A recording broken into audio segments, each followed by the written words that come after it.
Folks, welcome to another Sunday Night Futures Live. Just went out to dinner with my wife and a bunch of other people. Tao is the place. And I had my first cocktail in Tao Fusion. Very, very good food. In Huntington Village, outstanding. I had my first cocktail. Sober October is now over. And you may be saying, well, wait a minute. Today is October the 31st. I started on Labor Day. So I fulfilled my obligation and down 12 pounds, feeling good. So great dinner. Tao, we had a good time, good stuff, and happy Halloween. All right. Let's do some screen share here. Well, I didn't even share my screen. Hold on. Did I? Oh, I did. I did share my screen. Sorry, folks. Yeah, I did. Good. Okay, good. All right. Not too bad. All right. So welcome. And how many people do we have on? I want to make sure I'm live here before we start going. Do.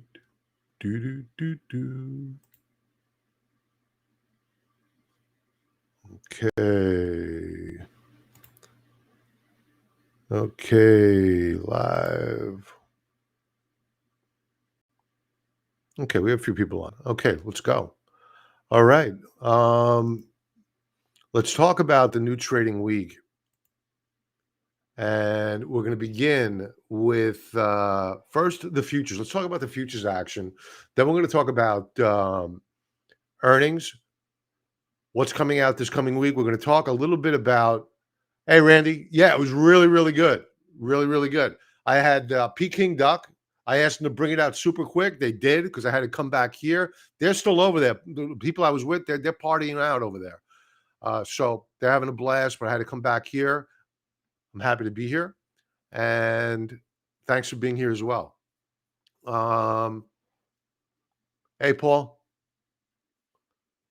We're going to talk about the continued dismantling of the U.S. economy with these vaccine mandates. It's all planned. It's so crazy.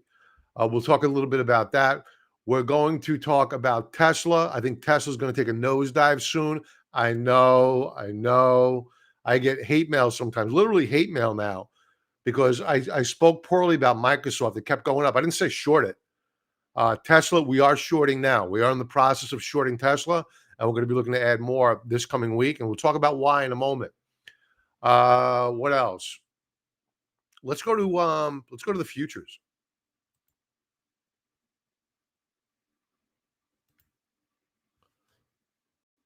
Let's kick things off with equities, and we'll go to the E-minis. Wow, we already have a new weekly high.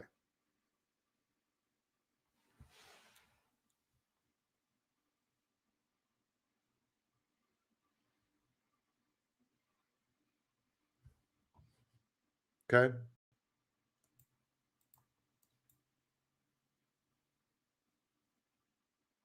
Let's see if we hold this breakout.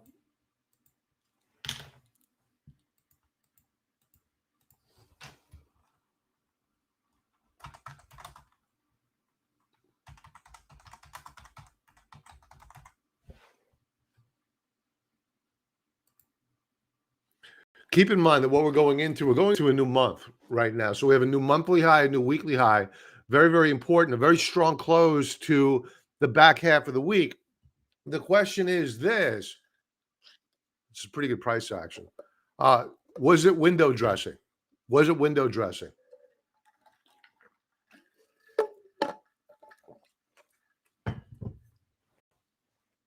All right, let's take a look at the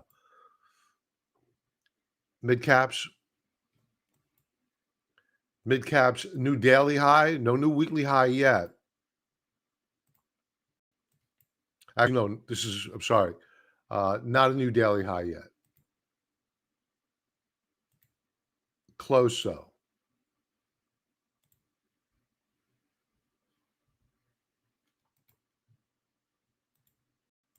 Mid caps are looking good. to these small caps, which I believe I'm probably going to get stopped out of this week to the short side.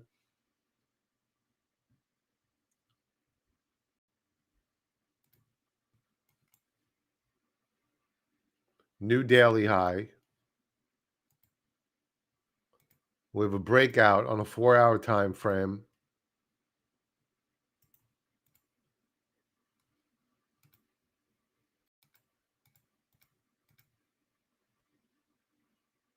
So we're beginning the week here. We're up already a third of a percentage point on the small caps. So the week is starting off pretty strong. Hey, Larry. Larry's going to bust on me. What in the photo, Bob? Was that Chinese spy? Fang. Couldn't see her clearly. That was my wife. She was dressed up as a witch. She loves Halloween. Loves Halloween. She's probably the smartest person I know, but when it comes down to Halloween, she gets very, very childish, which is a good thing. Let's go to the dollar, as Peter Schiff would say. The dollar. I always laugh when he says the dollar. The dollar is, wow, look at this move up here. Wow. What the hell is going, what the heck is going on here? No, that's Friday's move. That's Friday's move. We're down. We're down versus the close. I hate when they do that. This is going to update. This percentage move is going to update in like an hour from now after I log off. So the reality is that we are down at current relative to Friday's close.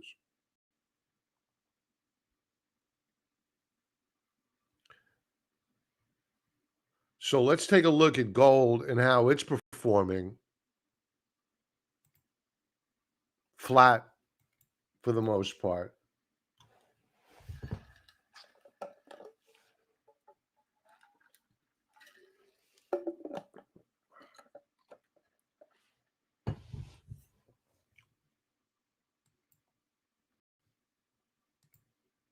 You can see we're putting in higher lows here and higher highs. But we broke. Here was the breakdown on Tuesday. Rally back, effort to recapture support, rejected, and we broke down. So gold is under a bit of pressure. We're going to go over the probability. I'm so into options mode right now. I can't tell you right now. I did a video on the Twilio update of how we're managing that trade. I'm so into the seasonality aspect of the markets. Right now, we're heading into a very strong seasonal period of time for equities. I'm going to take a look at gold and the gold mining stocks in a moment, seasonality-wise, to see how they fare. My guess is that not too well in the face of a risk-on environment. Moving on to, let's stick with the metals for a moment.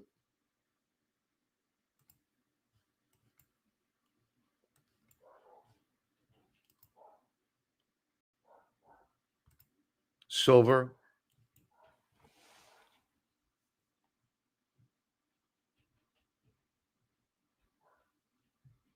I think silver breaks.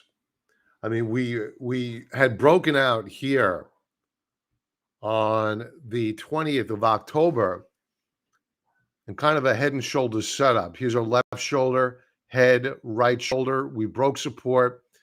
Effort to recapture. Looks like we're probably going to fail. I think I skipped the Nasdaq. Let's go to the Nasdaq really quick. Nasdaq up over a quarter percentage point. New weekly high, new daily high.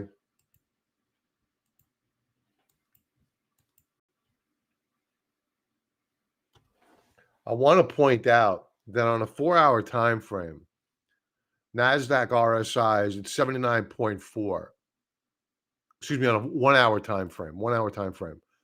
4-hour time frame, about 76 daily time frame.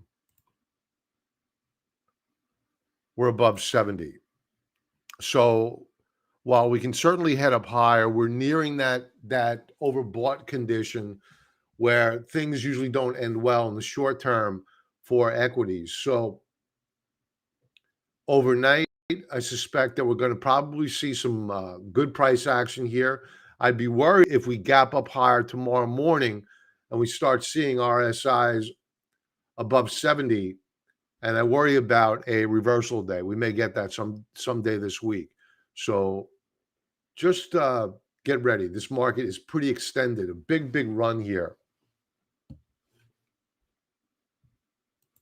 And I'm not saying to short it. I'm not saying at all. As a matter of fact, I mentioned earlier, I may be stopping out of a short. Let's take a look at commodities really quick. Corn. Corn looking really good here. This is a daily chart. We broke out. 4-hour chart.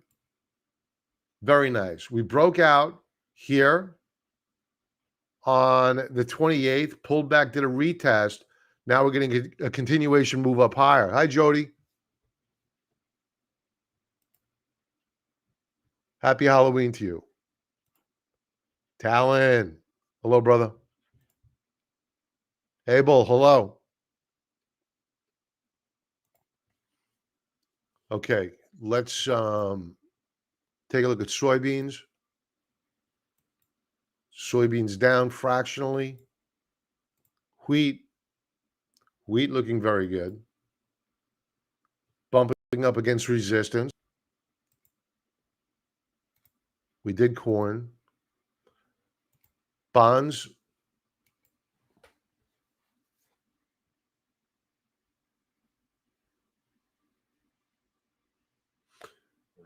All right, so bonds are down, which means that you're seeing a tick up higher on yields. And that makes me suspect of technology.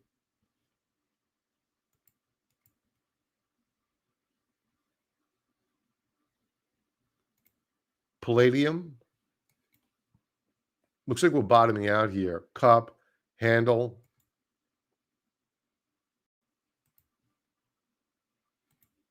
And we're getting ready to break out. In fact, we have already broken out on palladium, 4-hour time frame. We're doing a retest now.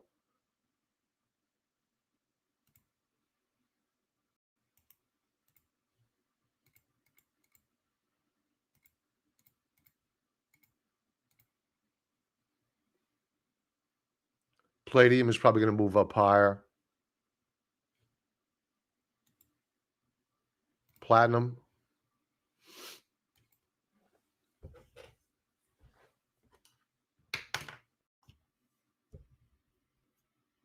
Not much going on here.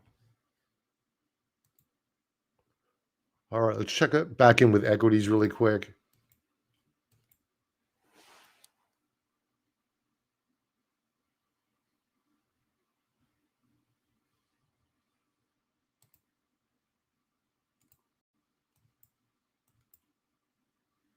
We closed the first 15-minute bar on the Russell with a breakout. Now it looks as though we're probably going to get a continuation move up higher. I'm going to do this. I'm just going to set up an alert here.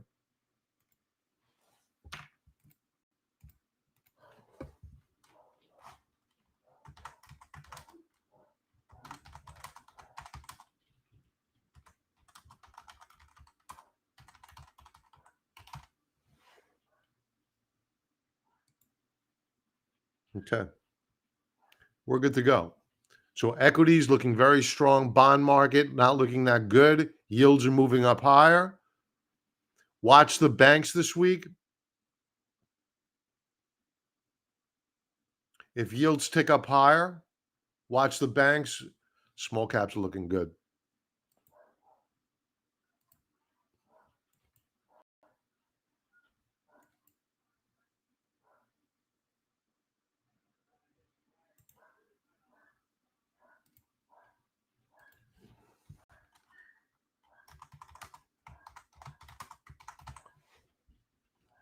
Seeing a little bit of selling on the large cap Nasdaq stocks now. Let's see if we take out the low. This is the opening low.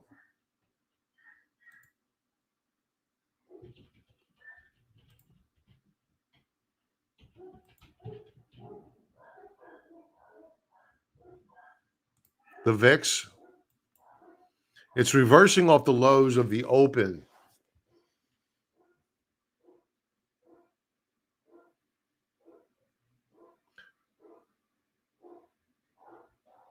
We're now trading well off the lows. Let's go back to the S&P 500.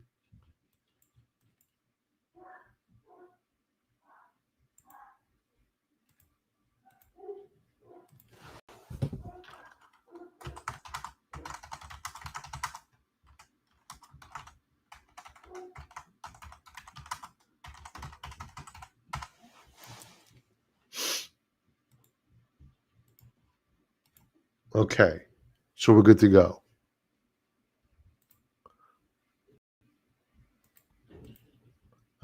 Franklin, evening, Bob, evening, Franklin. Hope you enjoyed your weekend. I did. I had a very, very nice weekend. Thank you. Hope you same to you as well. Trader Isaac. Hello, Bob. Smash the like button, please. If you are shorting Tesla, do you like F? I'm long both. I heard Ford was doing well. I heard they beat on earnings. I haven't looked at it. I'll take a look later on. Just remind me if I forget. Tesla, yeah, Tesla. I think is. I think you're looking at a minimum a 10-15% correction in a very, very short amount of time on Tesla. RSI at current, I think it was at 92. It's just at a ridiculous level, and it has to be shorted. I'm going to short more. What I don't want to do is I don't want to short it during. I want to wait until that final hour of trade. I'd like to see a reversal bar. We already have a position, so we added more on Friday to the short. I'll go over the chart in a moment. As a matter of fact, let's bring it up now.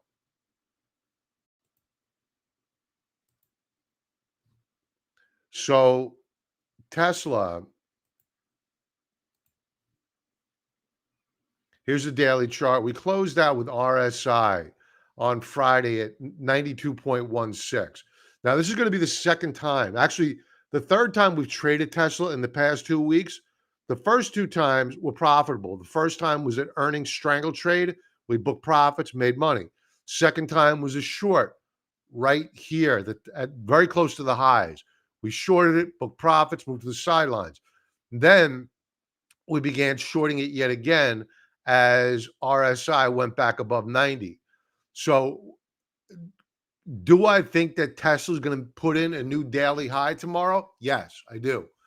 We closed out the day on Friday at the highs of the session. It was a very strong day for Tesla. My mistake was at lunchtime, I added more to the trade, which is something I rarely, if ever, do. And the reason is that I saw that volume was trending lower and the MACD histogram was losing a little bit of momentum, but that was me losing my discipline. I made a mistake, so I take ownership of it. I should have waited, as I usually always do, to the final hour of trade, the final minutes of trade, and then decide what do I want to do. Had I done that, I probably wouldn't have added more to the short. So my bad. Now, do I think it's good? This is just me being honest. You know, a lot of guys go on YouTube and they tell you about all the great things that they do. That's not me. I don't do that. You don't get value out of that. So lesson learned here is if you're going to short, wait and see the quality of the close. Now, at the end of the day, had I shown patience and the discipline necessary to trade these stocks, volume rose. Although it was trending lighter earlier in the day, it rose by the end of the day. Whose fault is that? That's my fault. So volume rose higher than Thursday's volume, and we closed at the highs of the session. So, while I'm still very, very confident that we're going to make money here, I'm very, very confident. I wasn't willing at the end of business on Friday to go adding more because I had the facts at my disposal.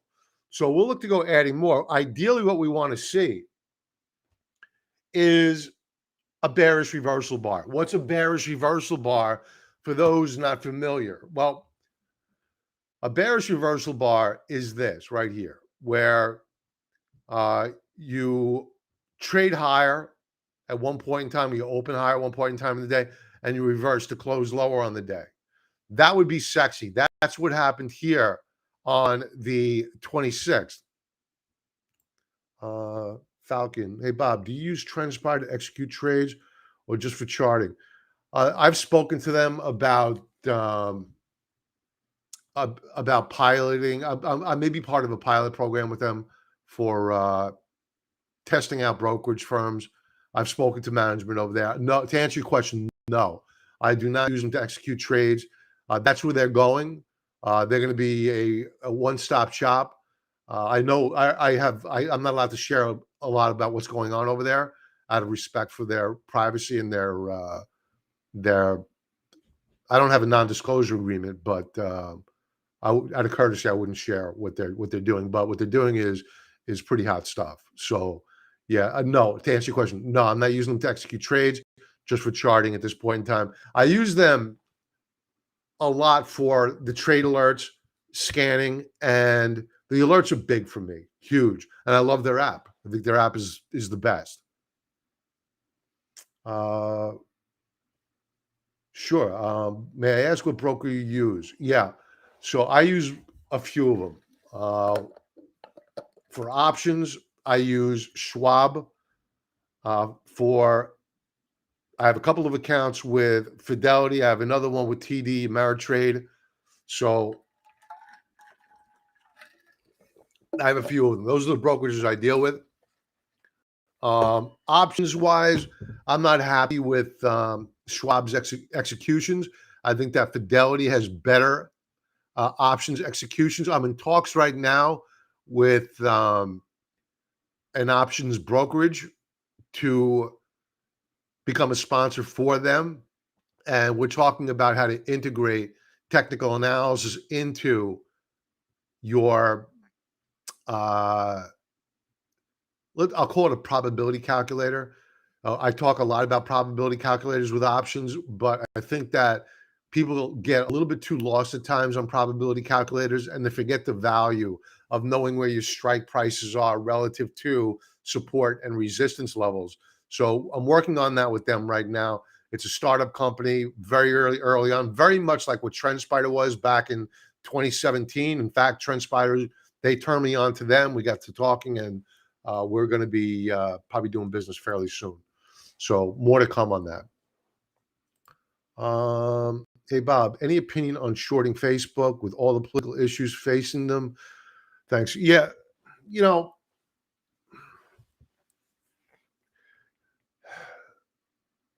Facebook,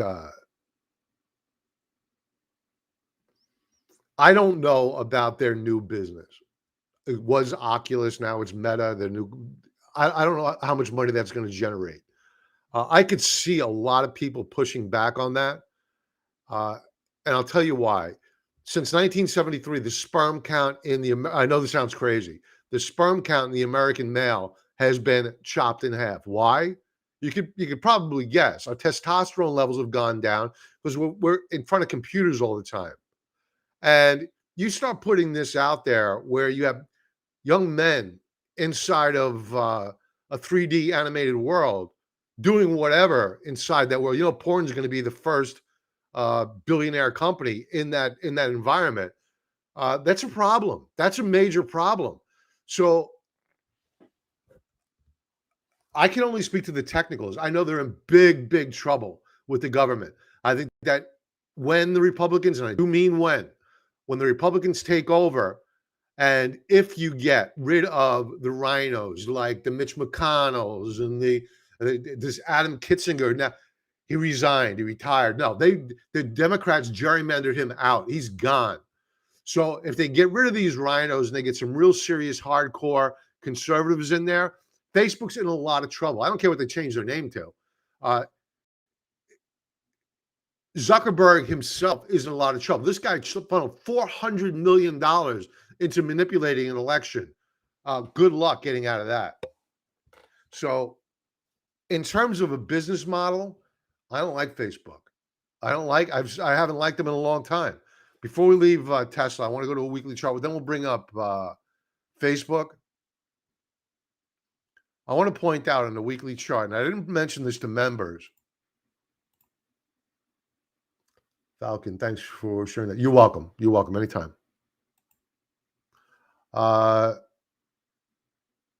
We closed out the week last week on Tesla above the third standard deviation Bollinger Band. So for those folks that don't know what a 3D Bollinger Band is and what the significance of it is, I'll save you the technical jargon. You're not supposed to be here, and it doesn't end well. Simple as that. So for those folks that I know I'm going to get hate mail later on.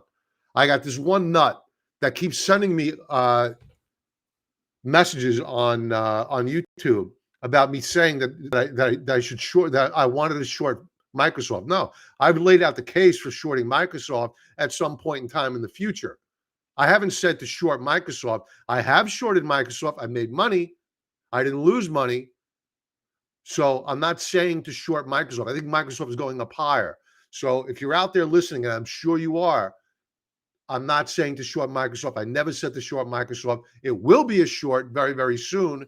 And I'll point out why if you never fully watch my commentaries. It's not because of a daily chart. It's not because of a weekly chart. It's not because of a monthly chart. It's because of the quarterly charts. This is the high level view. And this can go on for a long, long time. I've been talking about this overbought condition on RSI for months now. Our RSI is at 96.48. Ridiculous. And we've been here before, right back at the dot-com bubble. I traded this market, and Microsoft took a hell of a nosedive. It lost 66% of its value. So spare me the hate mail, please. I'm not saying to short Microsoft. There will be a time. Now is not the time. It's going up higher. Jody, I have 250,000 followers on Facebook, but just stop using because you have 250,000 subscribers? You don't like what they do with the people. I don't blame you.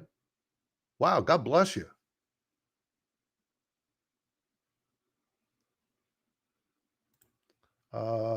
Ford bringing back dividend. Okay. Sure, yeah. That'll help the long-term investment, no doubt. Seymour Rivers, take a look at WGO. It bounced Friday. Okay, we'll take a look at it. If I forget, let me know. Fan page, yep. I may have to get a little bit of coaching from you because I can't get traction. All right. Let's I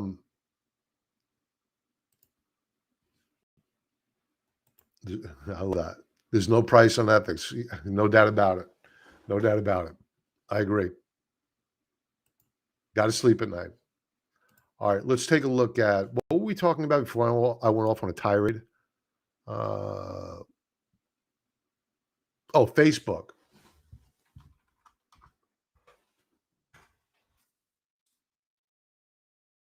So this is a quarterly chart. You know, clearly the trend is still up here. But it's certainly under a lot of pressure. Big volume last month, October, this month.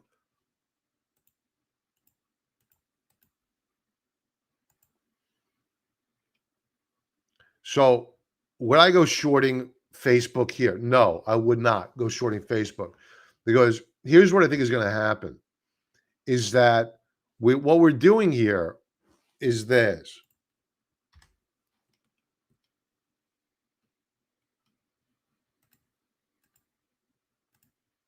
Let me find my saved chart for Facebook.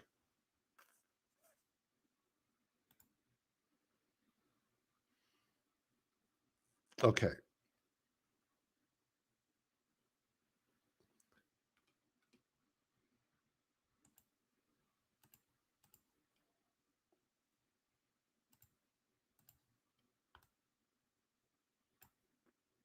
So we found a support level.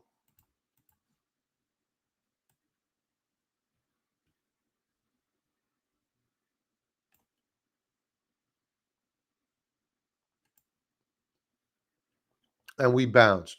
I think that we could rally back and trade up and into this 330 to 335 mark on Facebook. The question at that point in time is this, and this is why the risk reward is very beneficial at those price points, is that if it breaks out in above, let's do a hypothetical, it taps 330 and you short it. If it manages to close above this resistance level, I always like this in blue, uh, you stop out. Very, very good risk reward entry point. Very small loss. Now, let's suppose that it doesn't break out above resistance. Then on a rollover, which is probably going to happen, then add to that short position. Once you begin to put in new daily lows, and you know that this resistance level, this effort to trade above it has failed, then go leaning into that trade. And then once it crosses down below this 308 mark and closes there, most importantly, closes there, then go leaning in more. You only want to go adding, especially to the short side, and especially in this market where you have the Fed in full force. You want to wait for the validation of your thesis, meaning you expected it to rally up to a resistance level. It hit it. It failed to break out. You open the position. Good. Now it's putting in lower highs and lower lows. Okay, lean into it. Then it begins to take out prior lows. You lean in more. Simple as that. Otherwise, I wouldn't short it just yet. Yeah. Do we have resistance above? Yes, we do. There's no doubt about it. There's a couple of them. So we may never get through these resistance levels, and that's okay if I miss out on this trade, but I'd rather wait for that retest to get hit of this upper band of the declining downtrend channel before I execute it.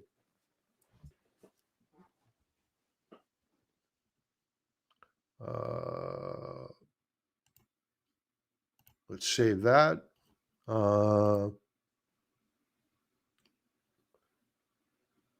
Do you short the stock through options? I believe, Randy, you're probably referring to Tesla. And yeah, a big dollar stock like that, I will use the options. Now, the strategy that we used with Tesla was a bear put spread. And that's where you buy a deep in the money.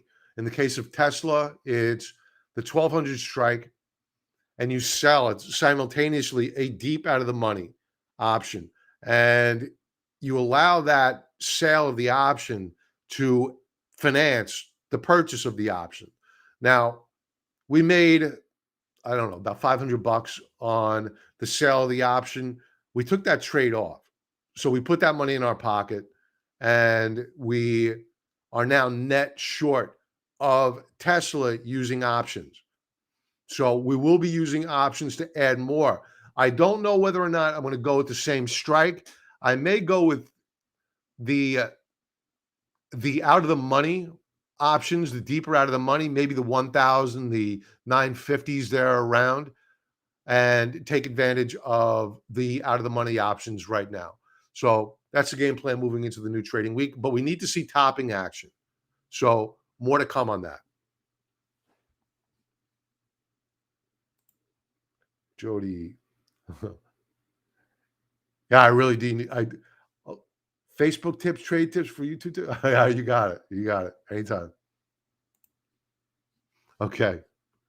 Let's talk about economic data. What time is it? 6:37. We have time. Economic data last week.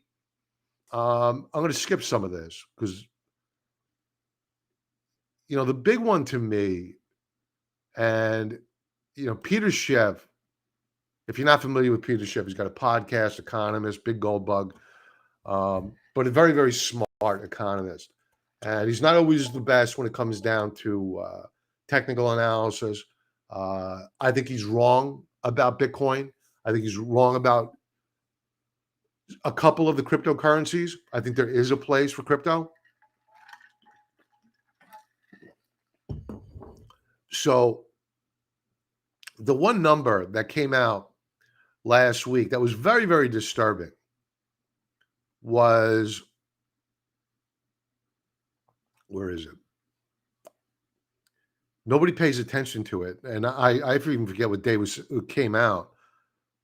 Here, Wednesday. Trade in goods. Folks, this is your trade deficit. So this is a measurement of how much more we are exporting versus importing or vice versa.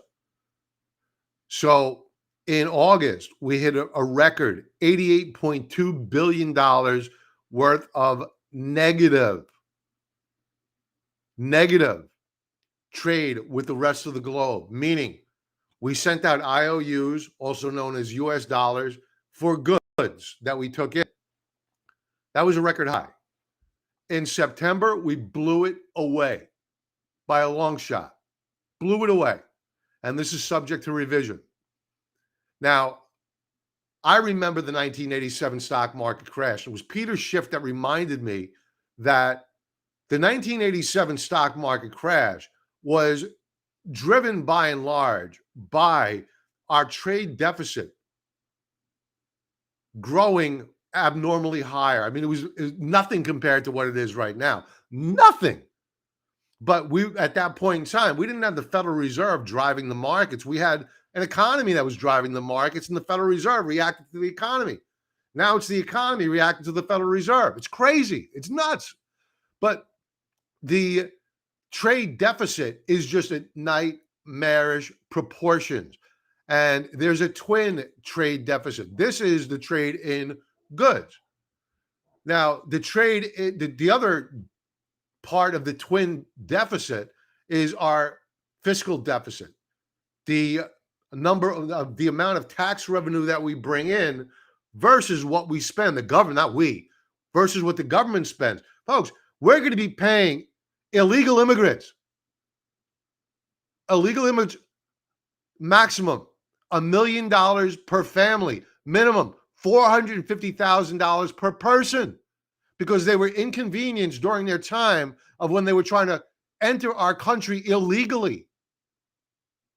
We have gone full steam potato right now. It's just bananas. So this is only getting worse. And at some point in time, the dollar is just going to crash. Let's get back to the economic data. I can go off right now. GDP, big miss. We knew this was coming. I've been talking about this. It was coming. We missed by 0.8%. And they started out at around 6.5%. The Atlanta Federal Reserve, they measure GDP. They started around 6.5%. And it was like the death by 1,000 cuts. Day after day. Oh, it's 5%. Now it's 4.9. It's crazy. Inflation is out there. It's rampant. Employment cost index came in a lot hotter than expected. This coming week, ISM manufacturing, construction spending. This is going to be non-farm payrolls week. It's going to be the pimp Mac daddy of them all when it comes down to economic data. So buckle up. This is going to be a very volatile week for the markets. Here's non-farm payrolls. Watch out for this number here, average hourly earnings. They fear this number. While you may think that it's a great thing that people are making more, putting a little bit of extra money in their pocket, especially during times of inflation. No. That's stinking thinking. No, that's wrong. That's bad. The way the government sees it, the way that companies see it is that our cost of employment is going up higher. That's a bad thing. So it will not be met wonderfully by the markets if this number beats. What else do we have? So just some articles here. We have the Dems that are they're eating their own. I'm so happy. It really makes me happy to see this. So they're going to push for a vote this week on this joke of a in the infrastructure bill. You're going to have what is it? Preschool free. Do you know what's going to happen to the price of preschool? Think about what happened to the cost of college education when Obama nationalized the loan program and guaranteed them. The cost of college skyrocketed. Now, for those, I don't know if they're going to mean test this or what, but the cost now for preschool is going to go through the roof, because before people had to pay out of their pocket and they would shop from one vendor to the next vendor and they would go with the best vendor. Now that the government is now backstopping all this, as soon as government touches anything, it turns to crap. Pre-K is going to turn to crap. Now, daycare, they're going to be subsidizing that. This is all in the infrastructure bill. You're paying for this. So let's hope that they continue to shoot themselves. The dismantling of the economy continues vis-a-vis the vaccine mandates. American Airlines, 1,500 flights canceled on Halloween. They deny any relation to the COVID vaccine mandate. Moving on, I can't believe this. This is just stunning. Mandate meltdown. 26 New York City fire stations shuttered. First reaction I had is how many fire stations are there? I mean, that's a big number. 26 fire stations. And you've already seen a death or more in New York City last night because there were no people to respond to the fire. LA sheriff warns of mass exodus. Tucson water district faces staff shortages. This is all self-inflicted. Everything that we're doing right now, everything that this administration is doing is self-inflicted damage. Self-inflicted. The border being wide open, self-inflicted. Could have stopped. It was fixed. It was resolved. He opened up that wound. Millions coming in here, and they're all going to get a check.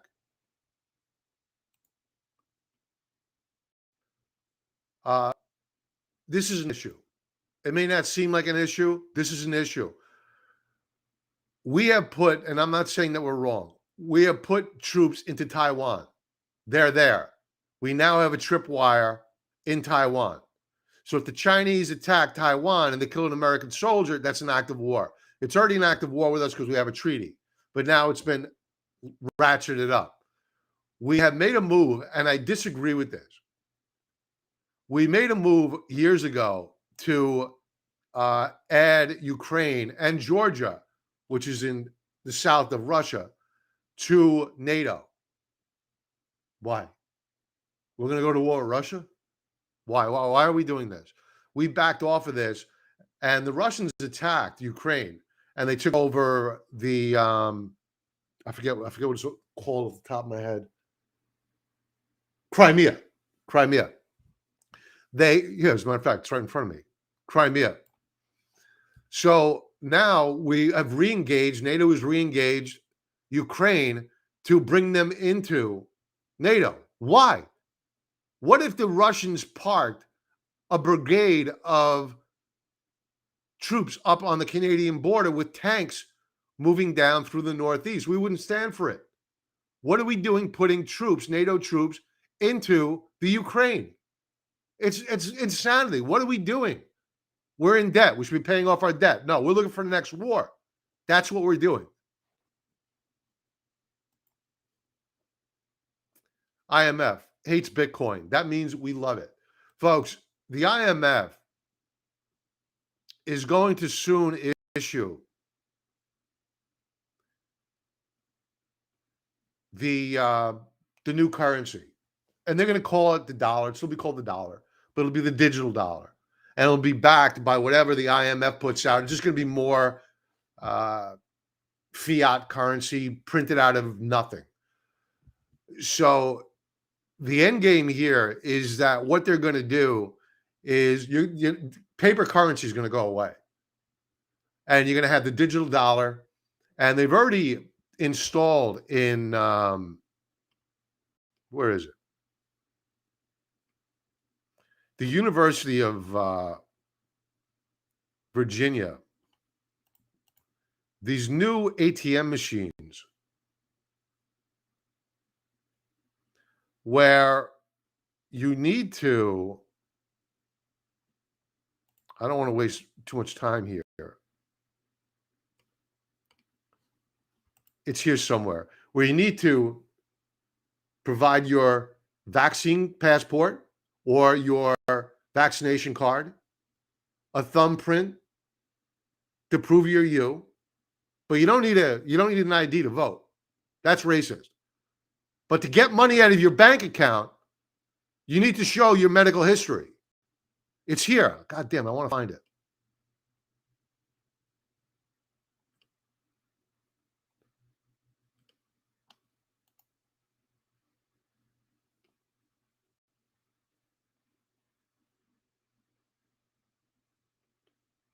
Where is it? God damn it.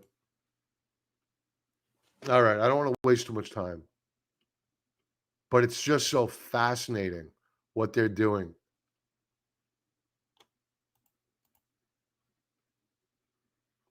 Yeah, I lost it.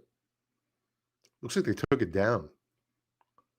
Maybe it was fake news. I hope it was, because it was scary. All right, let's do some chart requests and we'll call it a night.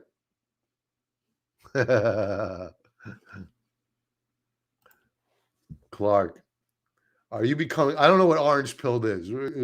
Share with me what orange pilled is, please, and I'll answer your question.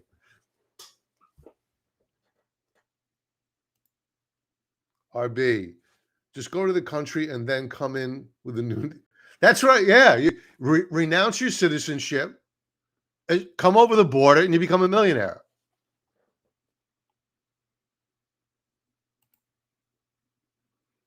Oh, Bitcoin. I see. Yeah. No, I've never been against Bitcoin. No, I just think you need to be careful with it. I've owned Bitcoin. I've traded Bitcoin and made money with Bitcoin. Not recently. My worry with Bitcoin is that once you get the digital dollar out, and let's just go back to this article really quick.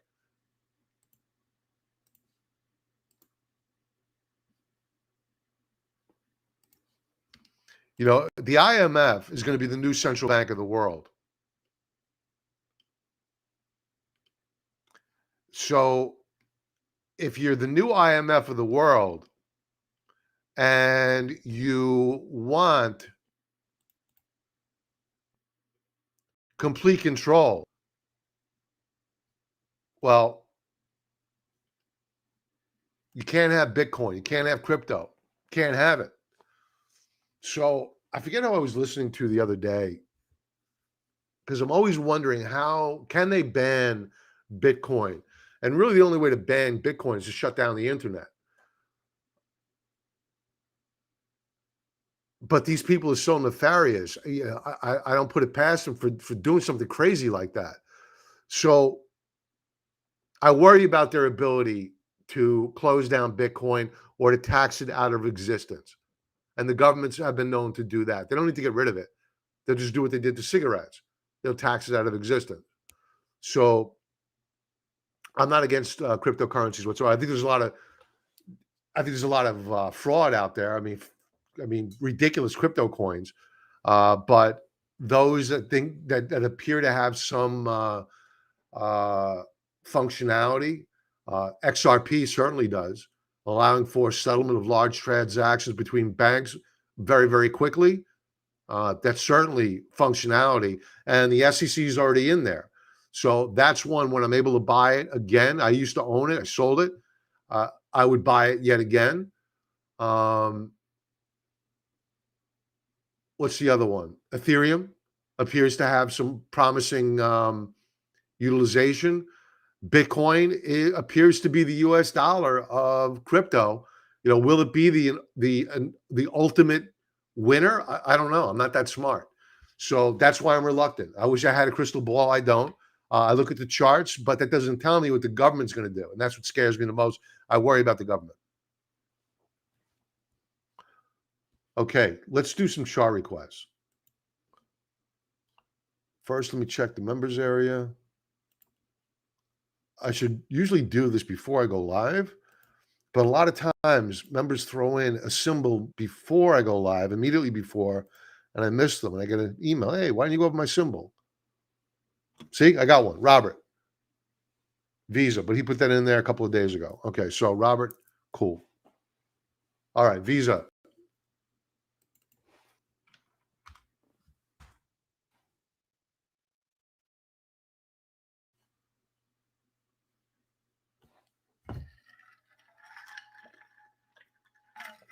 I may have done this one the other day.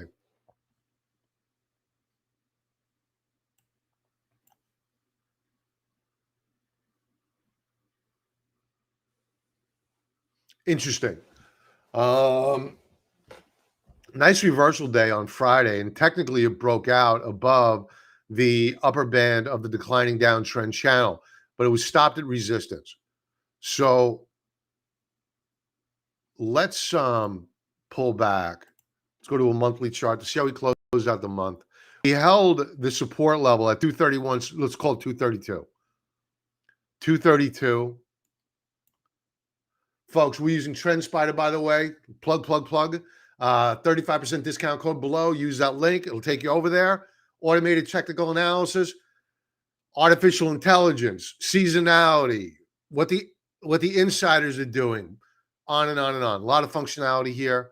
TrendSpider, 35% discount code, lowest price on the web. All right, let's set up an alert here. I want to know if we put in a new lower low.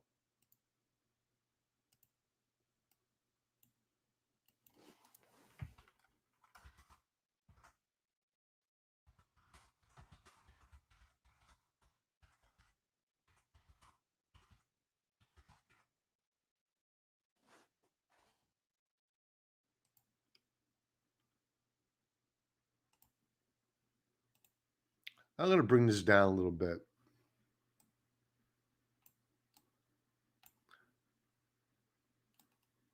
I guess you can't. I want to know really about the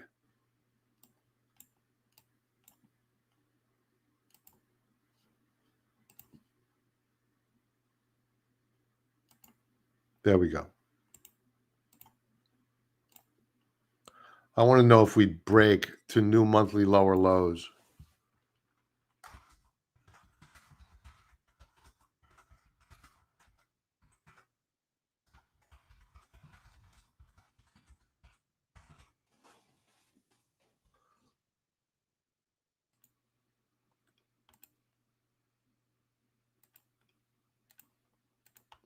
All right, we'll keep that active for a few weeks.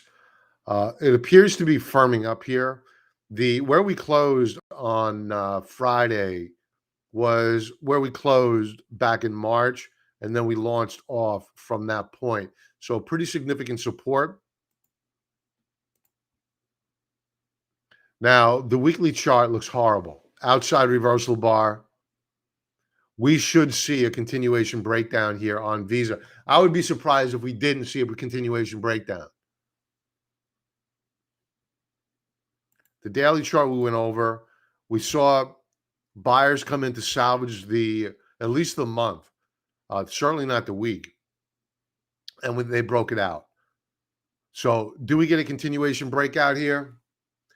I have to side with not the daily chart. We always want to take a look at the macro view, the higher level view. What is the macro story here? Well, on Friday, we had a reversal day. Big deal.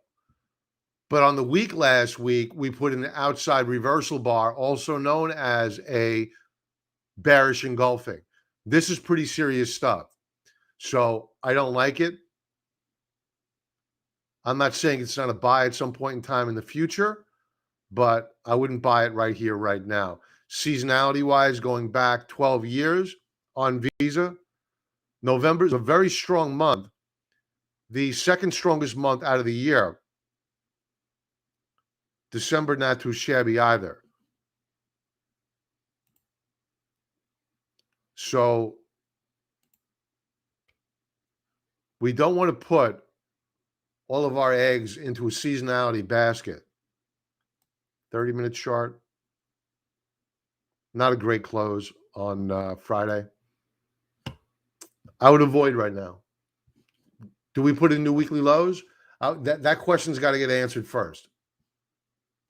All right. What else do we have?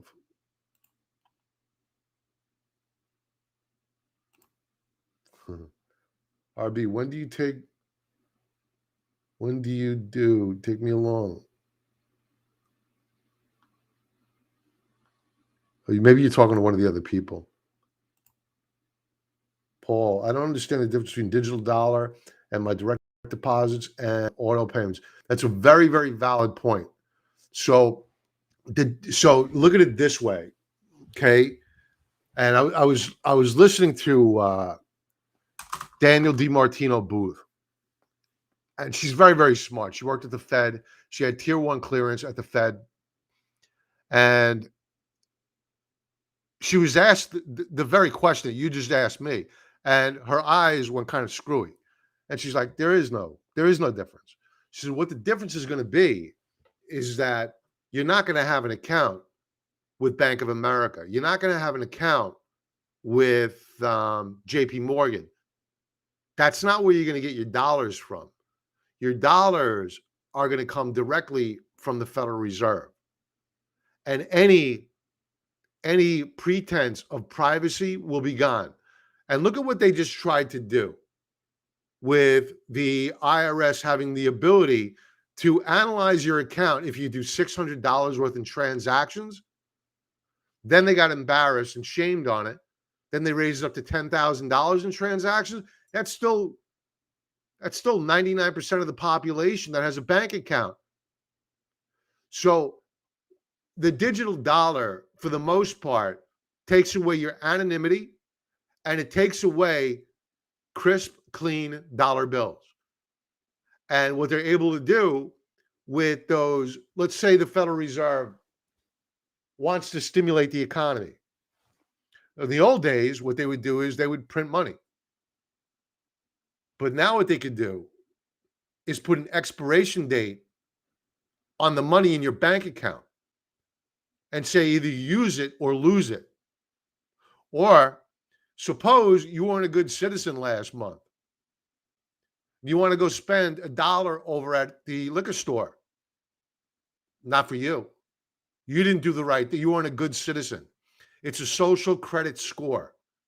That's the difference between the digital dollar versus what we have right now.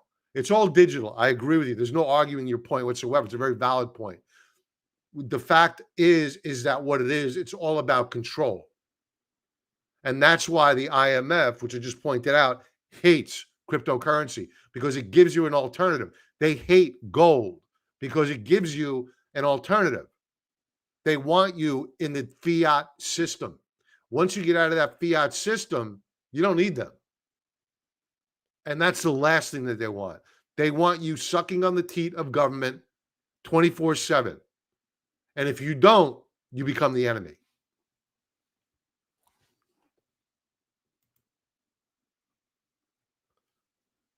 CWH. We'll take a look. Paul.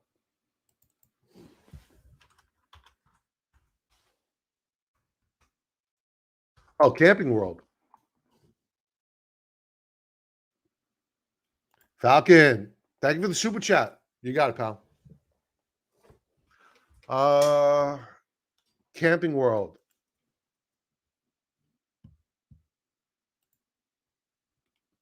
Let's go high level first. I like it.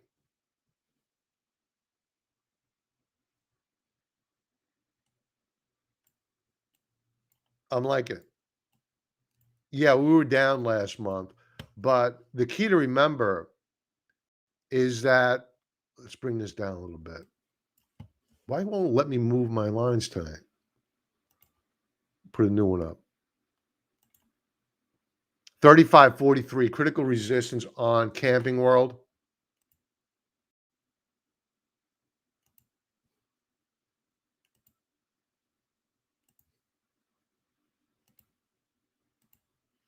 Here's your upper band of resistance. We're in a consolidation range. But if and when this begins to break out, whoa, hold on. One of our alerts is fired off. All right, so we have a reversal going on here a little bit. Coming in on the S&Ps. Let's see what fired off. S&Ps.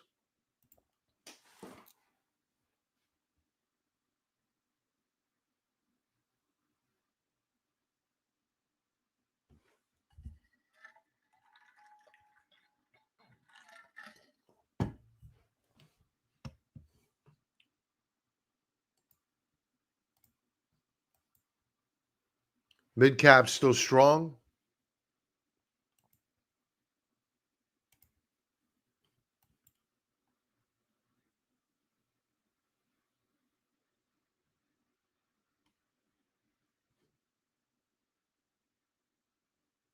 Are we filling the gap or do we break?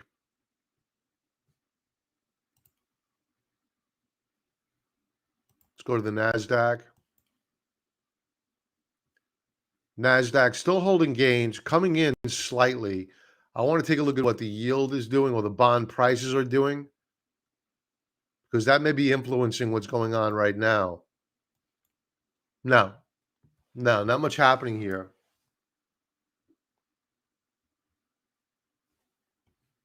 Let's see what the dollar is doing. Dollar's consolidating nicely.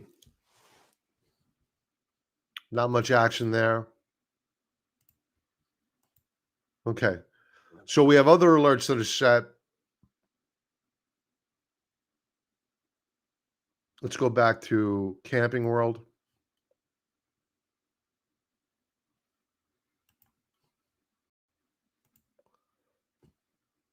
Let's go to a weekly chart.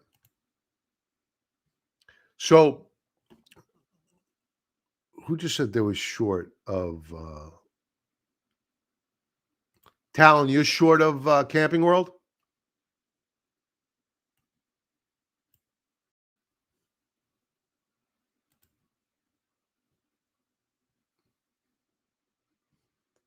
I don't like it as a short. I mean, we did a nice reversal bar last week off the lower band of support. Oh, short S&Ps. Gotcha. Okay. Now I understand.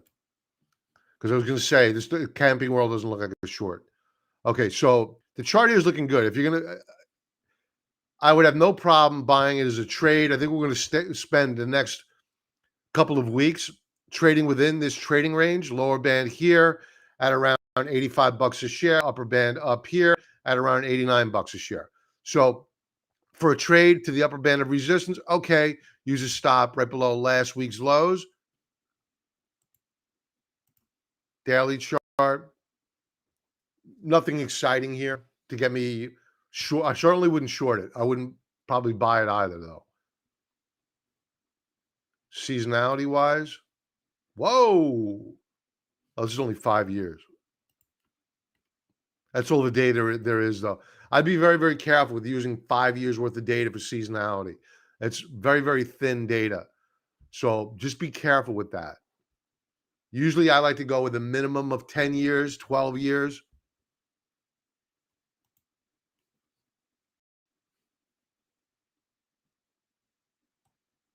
All right, Falcon, EQQS. We're over time, folks. This is going to be the last one. EQOS. No wonder why it's not coming up.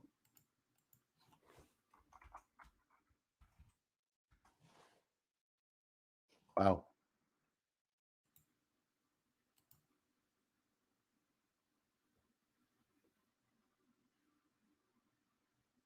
What business is this?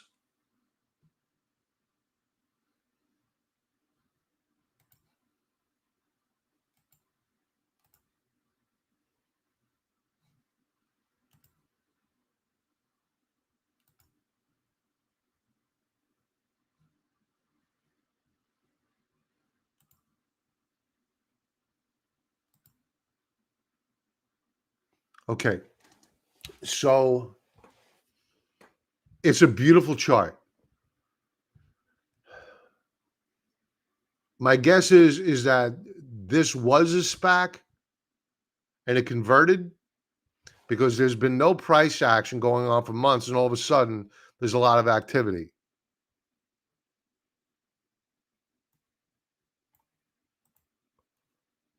Falcon Crypto to consumers like Visa and MasterCard. Okay.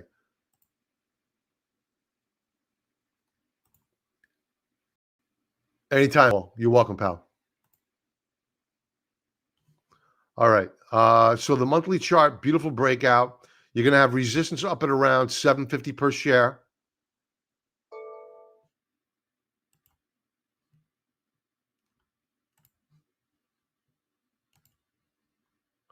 The Russell is now beginning to break down.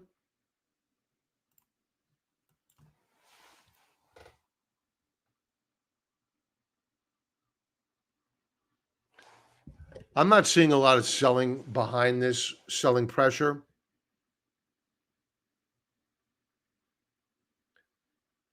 It seems like a gap up on light volume, and now we're moving down on light volume. Not a lot of selling pressure behind this move lower. No computerized program selling whatsoever. We're flat at still up being 0.20%. Usually when you break below a support level, you'll see some program selling. You're not seeing that.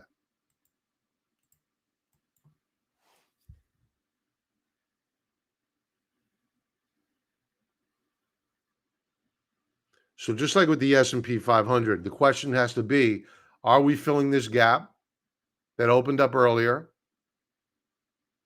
or are we breaking down?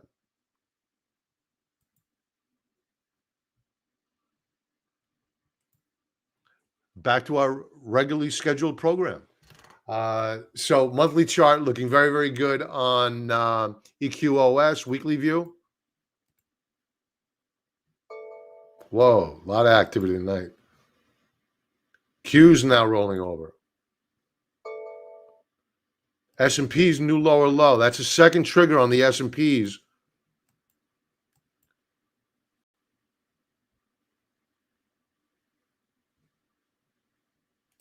Let's go to the Q's.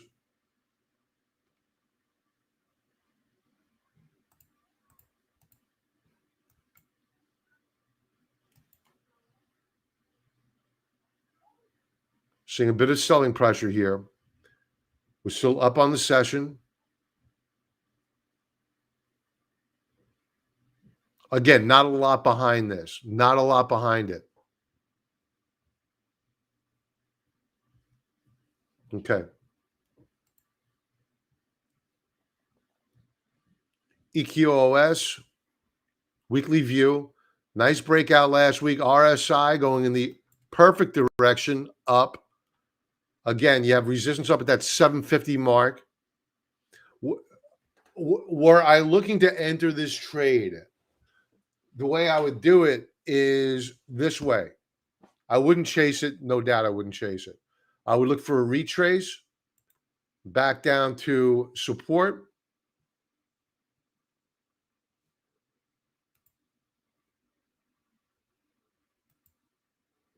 I like 544 per share. Let's throw up an alert. We'll keep some sensitivity on. It doesn't have to be to the penny.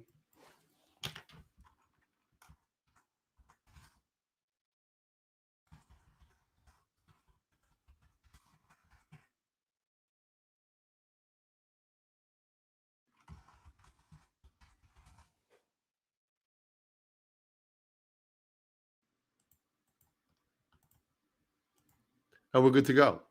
It's right up here. There's only 3 years worth of data for seasonality. I'm going to skip that. That's not good data. And okay, so on the daily time frame here, we closed out the session on Friday above the third standard deviation Bollinger Band. Does that mean it can't move up higher? It can move up higher, but this doesn't end well. You're going to get a pullback here. Wait for the pullback and a retrace down to around that 540 mark. And that makes for a good risk reward entry point. And with that, folks, everyone have a great remainder of your Halloween. Thanks for joining in. Thanks for being here. As always, my privilege. And great night and a profitable trading week. Be well.